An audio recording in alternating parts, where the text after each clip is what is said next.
Distinct integers. Logarithms ஒரு இன்ட்ரெஸ்டிங்கான question. The number of distinct integer values of n satisfying ஒரு inequality ஒன்று கொடுத்துருக்காங்க. இந்த கண்டிஷனை சாட்டிஸ்ஃபை பண்ண மாதிரி எத்தனை இன்டிஜர் வேல்யூஸ் ஆஃப் n இருக்குது அப்படிங்கிறது தான் கொஸ்டின். இங்கே வந்து ஒரு ஃப்ராக்ஷன் இருக்குது. ஸோ இந்த ஃப்ராக்ஷன் வந்து it should be less than zero. Less than ஜீரோனா நெகட்டிவ். ஒரு ஃப்ராக்ஷன் எப்போ நெகட்டிவாக இருக்கும் அப்படின்னு சொல்லி பார்த்தோன்னா நம்மளுக்கு என்னென்ன கேசஸ் இருக்குது? ரொம்ப சிம்பிள். Numerators and denominator. டினாமினேட்டரும் வேறு சைன்ஸில் இருக்கணும். ஸோ அப்போ நமக்கு ரெண்டு கேஸ் இருக்குது. ஒன்று வந்துட்டு numerator is negative, denominator is positive. இல்லைனா other way, numerator is positive, denominator is negative. So இதான் நமக்கு ரெண்டு கேஸ் இருக்குது. ஸோ இப்போ இந்த ரெண்டு கேஸையுமே இங்கே லிஸ்ட் பண்ணிப்போம். ஸோ அப்போ தான் அந்த ஃப்ராக்ஷன் a/b வந்து நெகட்டிவாக லெஸ் தென் ஜீரோவாக இருக்கும். ஸோ ரெண்டு கேஸையுமே இப்போ ஃபஸ்ட்டு நோட் பண்ணிக்கலாம். நியூமரேட்டர் ஃபஸ்ட்டு 4 - log n/2 நெகட்டிவாக இருக்கலாம். அண்ட் 3 - log n/4 கோடு கொஞ்சம் தள்ளி போட்டுக்கலாம். ஓகே, இஸ் கிரேட்டர் தேன் ஜீரோவாக இருக்கலாம். ஸோ இப்போ என்னோட அசம்ஷன் வந்துட்டு numerator is negative, denominator is positive, இப்படி இருக்கும். சரி, ஓகே, எஸ். இல்லைனா அதர் வே, வேறு எப்படி இருக்கும்? 4 - log n/2 இது பாசிட்டிவாக இருந்து அது கூடவே டினாமினேட்டர் 3 - log n/4 இது நெகட்டிவாக இருக்கலாம். ஸோ இதுதான் நமக்கான டூ கேசஸ். ஸோ இது ரெண்டுத்தையுமே இப்போ நம்ம சிம்பிளிஃபை பண்ணி பார்த்துட்டோம் அப்படின்னா என்னோட நேச்சர் என்ன, வேல்யூஸ் என்னென்ன அப்படிங்கிறத நம்ம கண்டுபிடிச்சிடலாம். சரி, ஃபஸ்ட்டு இங்கேருந்து ஸ்டார்ட் பண்ணலாம். இதுலேருந்து நமக்கு என்ன கிடைக்கும்? 4 is less than log n/2 அப்படின்னு சொல்லி கிடைக்கும். ஸோ இல்லைனா log n/2 is greater than 4 அப்படின்னு சொல்லி கிடைக்கும்.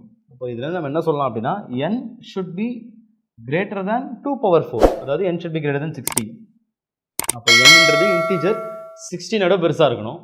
அண்ட் அது கூடவே இந்த அதர் கண்டிஷன் இதையும் நம்ம ஒர்க் அவுட் பண்ணுவோம். இதுலேருந்து நமக்கு என்ன கிடைக்கும்? 3 is greater than log n/4, இல்லைனா log n/4 is less than 3, இல்லைனா n ஷுட் பி லெஸ் தென் 4/3 அப்படின்னா 64.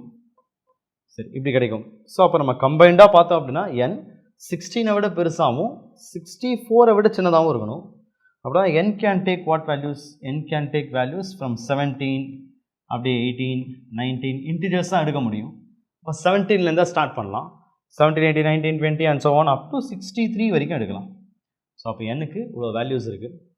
ஸோ அப்போது பார்த்தோம் அப்படின்னா டோட்டலி நம்மளுக்கு கலெக்ஷனில் பார்த்தோம் அப்படின்னா எத்தனை வேல்யூஸ் இருக்குன்னு சொல்லி பார்த்தோம்னா இது 63 - 16, 63 - 16, அதாவது ஃபர்ஸ்ட் 16 நேச்சுரல் நம்பர்ஸை நான் எடுத்துட்டேன். இப்போ 63 - 16 பேலன்ஸ் 47 இருக்கும். இப்போ n கேன் டேக் 47 வேல்யூஸ். அதாவது இந்த கண்டிஷன் படி பார்த்தோம் அப்படின்னா n-க்கு நமக்கு 47 வேல்யூஸ் பாசிபிள். இதுவே இப்போ இங்கே வருவோம். இங்கே வந்தோடனே நமக்கு என்ன கிடைக்கும்? சரி, இதோடைய ரிவர்ஸ் திங் தான் அது, அப்படியே ஆப்போசிட் மாதிரி தான் அது. ஸோ அப்படி பார்த்தோன்னா இதை நம்ம சால்வ் பண்ணோன்னா நமக்கு என்ன கிடைக்கும்? இதை நம்ம சால்வ் பண்ணால் 4 - log n/2 is greater than 0. இங்கே இதுக்கு நமக்கு கிடைச்சது வந்து n இஸ் கிரேட்டர் தேன் 16. அப்போ இங்கே n இஸ் லெஸ் தேன் 16 கிடைக்கும். அண்ட் இங்கே நம்மளுக்கு செகண்ட் கண்டிஷனில் n இஸ் லெஸ் தேன் 64 வந்தது. அப்போ இங்கே n should be greater than 64 அப்படின்னு சொல்லி கிடைக்கும். அப்போ இந்த கண்டிஷன் படி n should be less than 16 and n should be greater than 64. இது பாசிபிளே கிடையாது. நம்ம n-க்கு வேல்யூஸ் இங்கே எடுக்கவே முடியாது. n வந்து 16 விட சின்னதாகவும் 64 விட பெருசாகவும் இருக்கணும். காமன் சொல்யூஷன் கிடையவே கிடையாது இதுக்கு. ஸோ அப்படி பார்த்தோம் அப்படின்னா இது மட்டும்தான் வேலிட் சொல்யூஷன். அப்போ n கேன் டேக் ஒன்லி இந்த வேல்யூஸ். அப்போ n-க்கு மொத்தம் 47 values possible. So 47 is the right answer. Theta question 47. So check பண்ணிடலாமா? 47 இஸ் த ரைட் ஆன்சர்.